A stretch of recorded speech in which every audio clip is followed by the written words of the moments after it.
Saya berkata kepada hujan, berhenti hujan. Wah. Hujan tuh berhenti. Anak murid saya berkata, Abah Keramat. Saya pernah didatangi oleh kiai-kiainya jin. Rombongan silaturahmi. Bismillahirrahmanirrahim. Assalamualaikum warahmatullahi wabarakatuh. Alhamdulillahirabbil alamin. Assalatu wassalamu ala nabiyyina Muhammadin wa ala alihi washabbihi ajma'in. Amma ba'du. Teman-teman yang dimuliakan oleh Allah Subhanahu wa taala, kita bertemu kembali. Jadi di kali ini saya akan menampilkan yaitu tentang dongeng-dongeng yang didengungkan oleh sebagian orang yang mengaku kelompok sufi. Jadi kita tidak heran lagi dengan kelompok ini, yaitu mereka sangat aktif ketika berceramah itu bercerita tentang khurafat-khurafat yang belum tentu kebenarannya. Nah, jadi teman-teman, saya akan tampilkan ini adalah lomba deretan dongeng-dongeng kaum sufi. Nah, oke teman-teman, mari kita simak videonya ya. Terkenal dipanggil di Dompu waktu saya mengajar di Dompu Habib Hujan. Kalau ada negeri tidak turun hujan, saya injak bumi, ya Allah kasih turun hujan. Belum angkat kaki, sudah turun hujan. Saya kasih julukan Habib Hujan. Waktu saya tinggal di Parung, hujan tiap hari. Yang disedihkan oleh saya, ketika waktu makan, hujan turun. Hujan turun ya. Saya berkata kepada hujan, berhenti hujan. Wah. Hujan tuh berhenti. Anak murid saya berkata, Abah Keramat. Keramat benar. Satu saat saya mau pergi Jumat, pas adzan hujan turun. Wah, saya berkata, hujan berhenti. Dijawab oleh hujan. Nah teman-teman, jadi ini adalah jelas sekali mereka ini memang pintar dalam berdongeng. Bahkan hujan saja itu diajak berdialog, diajak ngomong, wahai hujan, berhenti. Ya Allah, masih saja ini pun ramai orang yang masih percaya dengan dongeng-dongeng semacam ini ya. Mari kita lanjutkan. Saya diperintah untuk turun, dan kamu diperintah taklif untuk melakukan Jumat. Sebenarnya, kalau dulu Imam Ahmad Rifai ketika dia ziarah ke makam Rasulullah Sallallahu Alaihi Wasallam disaksikan dengan 12.000 orang rombongan beliau, lantas di hadapan pusara Nabi Muhammad dia berkata, fi halatil bu'di ruhi kuntu ursilha tuqabilul arda ani fahiya naibati hadawlatul ashbah qad hadarat famdud yaminaka kay tahdha biha syafati. Dulu waktu saya jauh di kampung saya, tiap hari saya hanya mengirim ruh cinta saya kepada engkau, mencium tanah ini. Sekarang jasad sudah hadir, berjumpa dengan jasad, ulurkan tanganmu agar bisa aku cium langsung. Maka itu 12.000 orang menyaksikan tangan keluar dari kuburannya Rasulullah dicium oleh Imam Ahmad Rifai. Allahu Akbar ya. Ini ya Allah, saya 100% tidak percaya. Jadi orang ini yang namanya Habib siapa tadi? Ar-Rifai ya, itu mendatangi kuburan Nabi Shallallahu Alaihi Wasallam. Kemudian disaksikan 12.000 orang katanya ya. Kemudian cucumu ini rindu kepada kakek. Nah, terus kemudian tangan Nabi keluar dan siap berjabat tangan. Dan ini juga pernah ya diceritakan oleh Ustadz Dr. Firanda. Masa tangan Nabi keluar dan kemudian siap untuk berjabat tangan? Allahu Akbar. Dan ini memang adalah cerita khurafat ya. Allahu Akbar. Coba kita perhatikan ya teman-teman tentang para sahabat Nabi Shallallahu Alaihi Wasallam. Mereka ini ya Allah, saya tuh udah ulang-ulang sekali ya tentang sahabat Nabi Shallallahu Alaihi Wasallam ini tidak pernah setelah beliau itu wafat, sahabat Nabi yang paling dekat dengan Nabi yaitu Abu Bakar dan sahabat Umar radhiyallahu anhu itu tidak pernah ya ditemui oleh Nabi Shallallahu Alaihi Wasallam ketika beliau sudah wafat. Namun kalau kita lihat ya orang-orang sufi ini memang mereka ini entah kenapa mereka ini selalu menyampaikan tentang cerita-cerita dongeng semacam ini.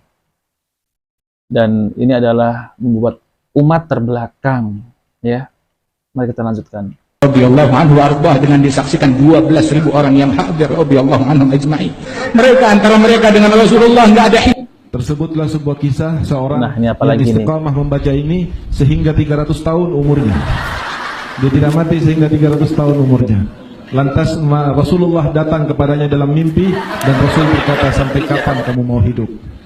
Maka pada esok harinya dia tidak membaca doa laqad ja'akum sampai Rabbul Arsyil Azim, dan pada menjelang maghrib dia nyawanya dicabut oleh Allah Subhanahu wa taala. Saya pernah di Jadi teman-teman ya, yaitu ada orang yang mengamalkan tadi itu selama 300 tahun itu tidak bisa mati ya. Allahu Akbar. Ini kisah apa lagi ini? Coba kita putar lagi ya.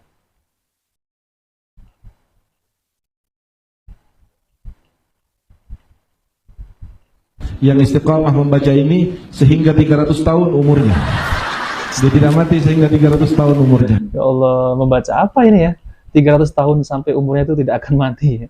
Allahu Akbar. Lantas Rasulullah datang kepadanya dalam mimpi dan Rasul berkata, sampai kapan kamu mau hidup? Maka pada Ya esok Allah, harinya ada-ada dia aja. tidak membaca doa laqad ja'akum sampai Rabbul Arsyil Azim, dan pada menjelang maghrib dia nyawanya dicabut oleh Allah Subhanahu Allah wa taala. Saya pernah didatangi oleh kiai-kiainya jin. Benar. Rombongan silaturahmi. Ini siapa ini? Habib Lutfi ya, jin planet Azra datang ke bumi minta ijazah. Jadi Habib Lutfi ini didatangi kiai-kiainya para jin katanya. Allah. Mari kita lanjutkan ya. Ganteng-ganteng, bagus-bagus. Bedanya kaki itu. Kakinya ada yang kayak sikil bebek. Kayak ada sikil bebek katanya. Allah Akbar. Ini lucu ini, coba kita putar dari awal ya. Oke, kita Kiainya jin. Benar. kiainya jin. Rombongan silaturahmi. Ganteng-ganteng, bagus-bagus. Bedanya kaki itu. Kakinya ada yang kayak sikil bebek. Oke. Ada sikil angsa, kaki angsa. Mirip, tapi bukan pas bukan. Ada yang kayak kaki kuda. Sesuai gobail-gobailnya jin juga mempunyai gobail. Kalau mencorong mukanya bercahaya itu ya kayak manusia lah, luar biasa. Cuma jirimnya lembut. Itu datang ke tempat saya minta ijazah. Wah. Ternyata jin ya itu minta ijazah kepada Habib ya, bukan manusia doang ya. Habib,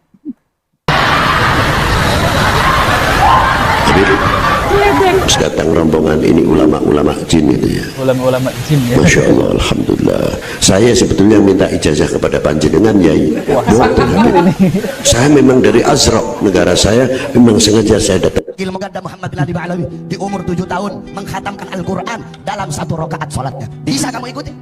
Ini ibu Umur lagi. 7 tahun mengkhatamkan Al-Quran dalam 1 rakaat sholatnya. La yanam 33 sanatan la lailan wala naharan.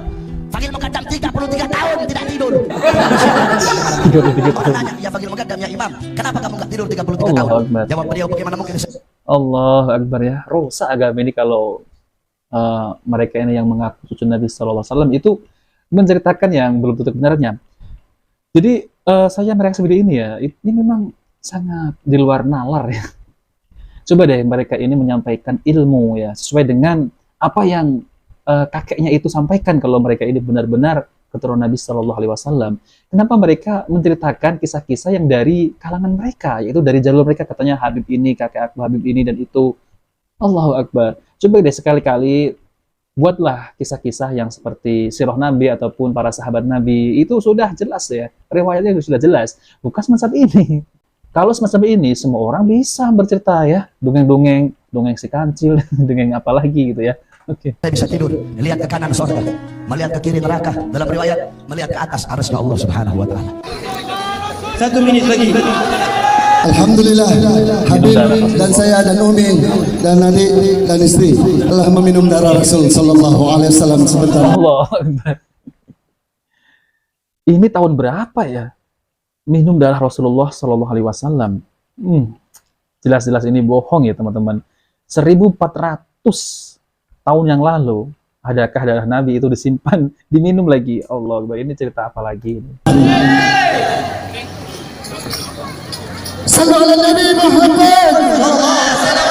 Nah, teman-teman yang dimuliakan oleh Allah Subhanahu wa taala, jadi itulah ya deretan cerita dongeng oleh orang-orang yang mengaku sufi dan orang-orang yang mengaku keturunan Nabi Shallallahu Alaihi Wasallam. Jadi teman-teman ya, saya itu sering menemui tentang kisah-kisah semacam ini, dan orang yang menceritakan kisah semacam ini rata-rata adalah yang mengaku cucu Nabi Shallallahu Alaihi Wasallam. Kenapa ya? Namun malah para ustadz yang mendakwakan tauhid, menjauhi dari perbuatan syirik, bid'ah, khurafat dan lain-lain, mereka ini kalau menceritakan kisah ya itu ada riwayatnya, bukan yang semacam ini ya. Ya Allah, ini agama kalau semacam ini itu rusak ya. Jadi semua orang bisa mengarang cerita. Berbeda dengan dakwah yang mengajak kepada Al-Quran dan Sunnah Nabi Shallallahu Alaihi Wasallam sesuai dengan pemahaman para sahabat, mereka tidak berani mengisahkan tentang kisah-kisah semacam ini. Ya untuk apa? Apa manfaatnya membuat kisah-kisah yang belum tentu kebenarannya dan juga tidak menambah keimanan. Kalau kisah Nabi dan para sahabat, tentu ini menambah keimanan.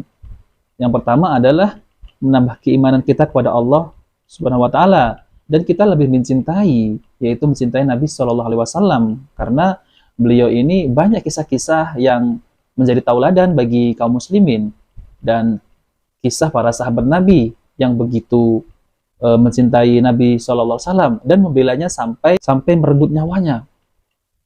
Nah, ini kan juga menambah keimanan. Namun kalau kisah yang semacam ini ya, ini anak kecil aja juga bisa membuat kisah-kisah semacam ini, yaitu kisah-kisah yang belum tentu kebenarannya. Allahu Akbar. Lah teman-teman yang dimuliakan oleh Allah Subhanahu wa Ta'ala, jadi itulah yang bisa saya reaksi dan saya tampilkan ya. Dan inilah ya dakwah-dakwah mereka yang mengaku kelompok sufi. Mereka ini memang sering menceritakan kisah-kisah yang belum tentu kebenarannya, dan ini sangat berbahaya karena ini bisa merusak akidah kaum muslimin dan merusak agama Islam. Nah, oke teman-teman, agama Islam ini dibangun di atas dalil, ya, bukan dibangun di atas dongeng-dongeng. Kalaupun ada kisah, itu jelas ada riwayatnya, ada seperti kisah Nabi Musa dengan Nabi Khidir, ya, itu ada riwayatnya, bahkan diabadikan dalam Al-Quran, ataupun kisah para nabi, itu ada di dalam Al-Quran. Nah, oke teman-teman, jika video ini bermanfaat, jangan lupa like dan subscribe di channel Cahaya Hidayah. Wabillahi taufiq wal hidayah. Wassalamualaikum warahmatullahi wabarakatuh.